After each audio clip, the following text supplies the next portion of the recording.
Hey friends, hello and welcome back to this YouTube channel. In today's another video tutorial, I'm going to share to you on how we can restore missing sheet tabs in Microsoft Excel. So let's go quick into the process. So open your Microsoft Excel.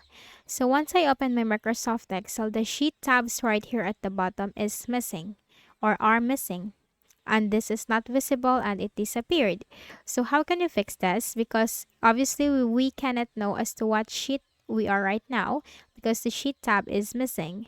So do not worry, it's very easy to fix. Just simply look at the ribbon at the top, and here you will find file. Click on that. In the list of options on the left pane, simply click on more, and these two options will appear: account and options. Click on options. Now the Excel options window will appear. In the list of Excel options, simply click on Advanced, and you'll find a lot of options from here.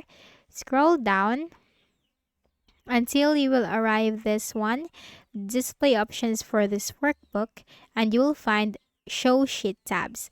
So make sure this is enabled to fix the issue. Just simply check it and then click on OK. And now the Sheet tabs is present, or the are present in your Microsoft Excel. And that's it. So I hope this video helped you. Kindly please do not forget to hit the like button and subscribe to this YouTube channel for more tutorials like this. Thank you for watching.